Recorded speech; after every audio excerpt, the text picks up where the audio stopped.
Seja muito bem-vindo a essa edição. Você confere agora os principais destaques internacionais dos últimos dias. Em um relatório divulgado pelas Nações Unidas sobre os direitos humanos nos territórios palestinos, a entidade afirmou que Israel comete atos de genocídio em Gaza. Israel chamou essas conclusões de inversão obscena de realidade. A relatora destaca que a índole e a escala do ataque israelense contra Gaza e as destrutivas condições de vida que desencadearam revelam uma tentativa de destruir os palestinos fisicamente como grupo. O relatório será apresentado nesta terça-feira ao Conselho de Direitos Humanos da ONU em Genebra. Israel chamou essas conclusões de inversão obscena da realidade. A missão diplomática de Israel em Genebra declarou que rejeita veementemente o relatório e considera suas conclusões uma mera extensão da campanha que busca minar o estabelecimento do Estado judeu. Já os Estados Unidos disseram que não tem nenhuma razão para acreditar que Israel tenha cometido atos de genocídio em Gaza, assegurou um funcionário americano à agência France Presse. O Hamas pediu que a comunidade internacional deixe de enviar ajuda humanitária com paraquedas para a faixa de Gaza, depois de incidentes que deixaram 18 mortos. O desespero causado pela fome levou a aglomerações em volta dos pacotes de ajuda que aterrissaram no norte do enclave, o que fez com que várias pessoas fossem pisoteadas. O Hamas pediu o fim imediato das operações e a abertura rápida dos acessos terrestres à região. A situação é trágica, sem comida, sem água, é a fome, o que podemos fazer? Eles tiram sarro de nós dando só uma lata de atum. As pessoas estão morrendo por uma lata de atum, que não deve custar mais de $1. O Conselho de Segurança da ONU adotou na segunda-feira uma resolução que pede um cessar-fogo imediato durante o Ramadã, mês sagrado do Islã, mas os bombardeios israelenses prosseguiram nesta terça. O governo de Israel, irritado com a abstenção dos Estados Unidos na votação, suspendeu a visita de uma delegação a Washington e declarou que a resolução da ONU prejudica os esforços para derrotar o Hamas.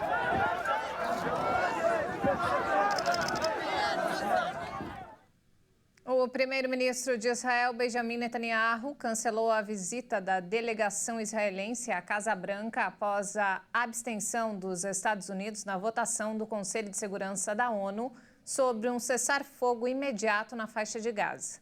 A postura adotada pela Casa Branca abriu caminho para que a resolução sobre o conflito no enclave fosse aprovada pelas Nações Unidas, mais de 5 meses após o início da guerra.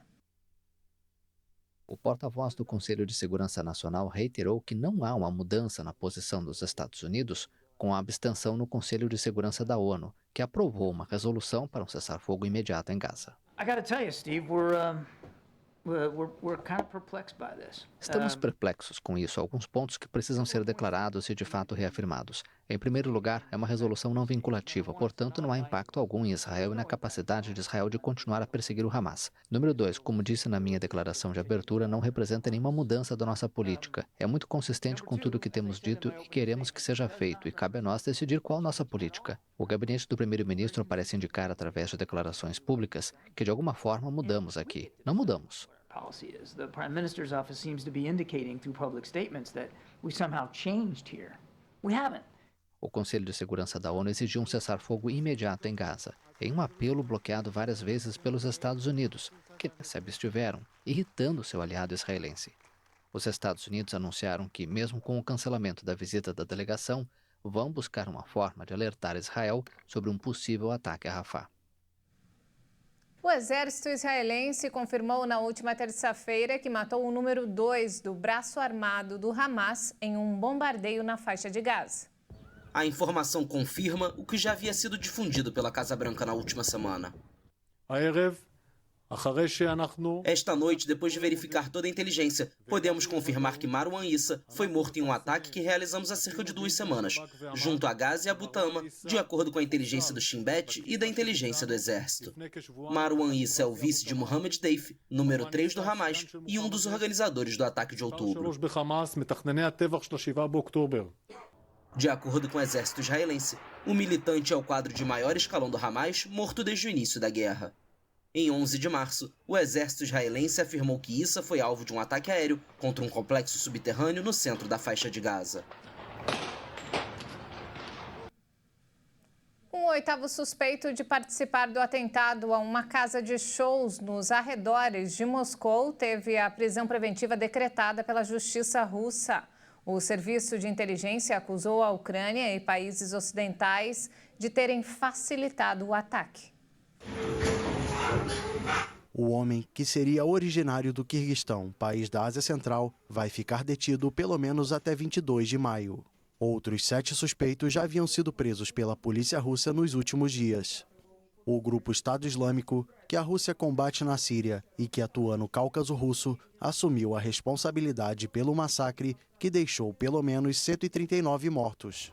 O Serviço de Segurança da Rússia, FSB, acusou a Ucrânia e países ocidentais de terem facilitado o ataque perpetrado pelos radicais islamistas. O chefe do FSB, Alexander Bortnikov, afirmou que ainda não foi determinado quem ordenou o atentado, mas que serviços especiais ocidentais e ucranianos estão diretamente envolvidos. Bortnikov também garantiu que os autores do ataque planejavam viajar para o país vizinho e que lá deveriam ser recebidos como heróis. A Ucrânia nega qualquer envolvimento no episódio. A China protestou energicamente contra as acusações de cyberataques realizadas por Estados Unidos, Reino Unido e Nova Zelândia. Os 3 países denunciaram uma série de ataques contra instituições públicas na última década. Se trata de uma manobra política dos Estados Unidos e do Reino Unido para exagerar outra vez os chamados cyberataques da China e sancionar entidades e pessoas chinesas. A China não está satisfeita com as denúncias e as rejeita firmemente. Fizemos firmes consultas com as partes relevantes. A denúncia de Washington detalhou na segunda-feira o que foi considerada uma prolífica operação global de invasão durante 14 anos para ajudar os objetivos de espionagem econômica e de inteligência estrangeira da China. A vice-promotora-geral americana afirmou que a campanha envolveu mais de 10 mil e-mails enviados em empresas nos Estados Unidos e no exterior, políticos, candidatos a cargos públicos e jornalistas. Washington também afirmou que a unidade chamada APT-31 era responsável pelos ataques e a definiu como um programa de ciberespionagem liderado pelo Ministério de Segurança Estatal da China. Horas depois, o Reino Unido denunciou que o grupo violou contas de deputados britânicos em 2021 e 2022. Em paralelo, a Nova Zelândia afirmou nesta terça que o escritório de assessoria parlamentar foi invadido no mesmo período.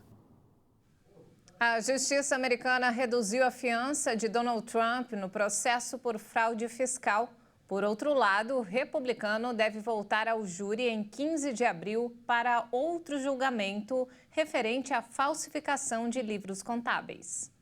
Uma corte de apelações do estado de Nova York reduziu para 175 milhões de dólares o valor da fiança que precisava depositar nesta segunda-feira pela multa de 355 milhões, somada a mais de 100 milhões em juros acumulados, a qual foi condenado por fraude fiscal. O empresário tem mais de 10 dias para depositar a nova fiança. O candidato presidencial republicano às eleições recebeu a notícia inesperada quando lhe foi fixada a data para sua próxima apresentação à Justiça Penal pelo pagamento de 130 mil dólares. O juiz Juan Merchan rejeitou os apelos dos advogados de Trump para atrasar o primeiro julgamento penal da história de um ex-presidente em pelo menos 90 dias e determinou que a escolha do júri comece em 15 de abril. Parte de uma ponte de 3 quilômetros de extensão em Baltimore, na costa leste dos Estados Unidos, desabou ao ser atingida por um navio de carga na madrugada da última terça-feira. 6 desaparecidos foram dados como mortos.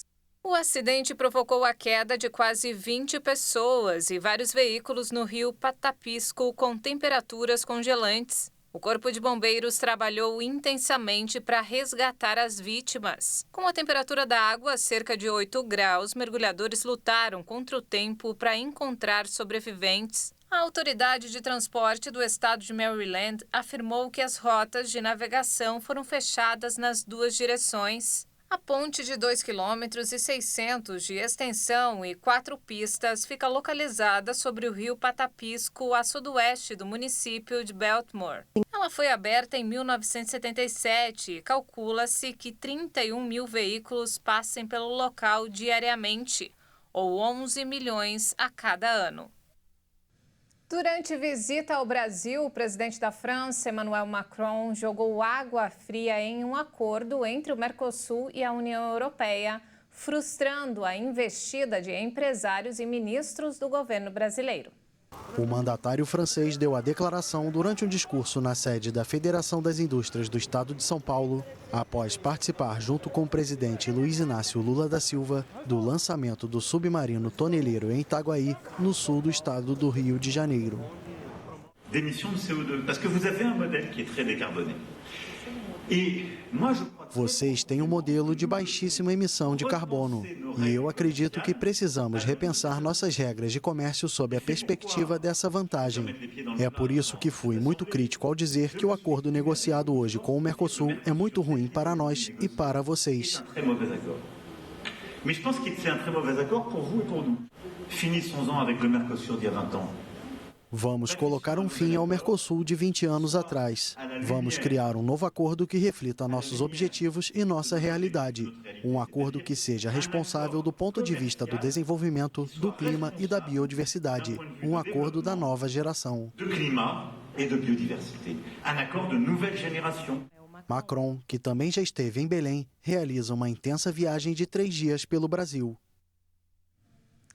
E os países da União Europeia aprovaram em Bruxelas a flexibilização das normas ambientais exigidas a agricultores do bloco. Uma proposta feita pela Comissão Europeia frente à onda de protestos camponeses. O tema foi o principal ponto da agenda no encontro de ministros da agricultura do bloco. A Comissão Europeia, braço executivo do bloco, surpreendeu quando propôs flexibilizar as normas da política agrícola comum que estavam em vigor desde 2023. A reforma da política agrícola foi aprovada quase sem alterações pelos ministros da Agricultura e agora será enviada ao Parlamento Europeu. A proposta foi feita em resposta à onda de protestos que foram registrados de Portugal à Polônia.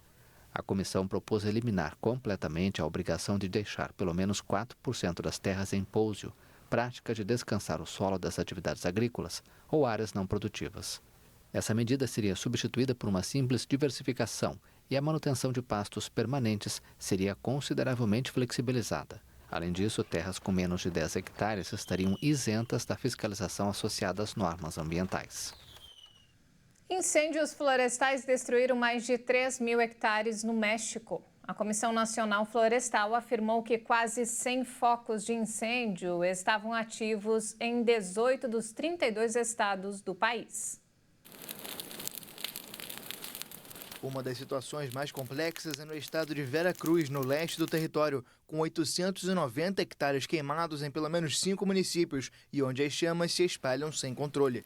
O fogo, que se concentra principalmente na região sudeste do país, é combatido por mais de 4.000 pessoas, entre membros da Defesa Civil, equipes dos bombeiros, militares e voluntários. Em algumas dessas regiões, os termômetros chegaram a indicar temperaturas de até 40 graus Celsius. Autoridades afirmaram que nos últimos anos, quase metade dos incêndios florestais registrados no México foram iniciados por atividades agrícolas, seguido de ações intencionais ou descuidos de pessoas que não apagaram devidamente cigarros ou fogueiras. Os meses de março, abril e maio costumam ser os mais secos no México, o que facilita o caminho das chamas. Olha só que alarmante. O Programa das Nações Unidas para o Meio Ambiente divulgou um estudo que calcula que a humanidade desperdiçou o equivalente a 1 bilhão de refeições por dia em 2022, enquanto 800 milhões de pessoas passam fome. O número ainda é provisório e o índice de desperdício de alimentos aponta que pode ser muito maior, apesar de 800 milhões de pessoas no mundo sofrerem com a fome. O desperdício representa aproximadamente quase 1/5 de tudo que é produzido e produz 5 vezes mais emissões de gás carbônico do que o setor da aviação. O relatório, em conjunto com a organização sem fins lucrativos REP, é o segundo sobre o desperdício global de alimentos elaborado pela ONU. Restaurantes, refeitórios e hotéis foram responsáveis por 28% do total do desperdício de alimentos em 2022, enquanto o comércio varejista, como açougues e mercearias, descartou 12% do valor. As casas ainda representam a maior fatia do montante, com 60%, equivalente a cerca de 631 milhões de toneladas. O relatório também explica que muitos alimentos, especialmente em países em desenvolvimento, se perdem no transporte ou estragam devido à falta de refrigeração. O diagnóstico de câncer revelado pela princesa Kate de Gales expõe uma realidade que intriga os pesquisadores. A doença registra um grande aumento entre os menores de 50 anos. E o número de casos quase que dobrou entre 1990 e 2019. Shivan Sivakumar, pesquisador da Universidade de Birmingham, na Inglaterra, afirmou que se trata de uma verdadeira epidemia que começou há várias décadas. Entre 1990 e 2019, a taxa de diagnósticos por câncer quase dobrou neste grupo etário em todo o mundo, segundo o estudo publicado em 2023 pela BMJ Oncology e centrado nos 30 tipos de câncer mais comuns. O fenômeno é especialmente observado nos países desenvolvidos e também se reflete no aumento das mortes por câncer entre os menores de 50 anos, que saltou 28% em apenas 3 décadas. Alguns casos são muito conhecidos, como a morte em 2020 do ator Chadwick Boseman aos 43 anos. O protagonista de Pantera Negra foi vítima de um câncer agressivo no cólon. Especialistas afirmam que não há nenhum elemento conclusivo para a expansão da doença. Embora vários fatores possam estar envolvidos, a exemplo da obesidade e do aumento de carcinógenos em produtos químicos, microplásticos e novos medicamentos. Pesquisadores também rebatem as teorias conspiratórias sobre a vacinação contra a Covid-19, já que o aumento dos casos de câncer começou muito antes da pandemia. Essa edição fica por aqui. Mais informações ao longo da nossa programação. Muito obrigada pela companhia. Um ótimo fim de semana para você. Até mais.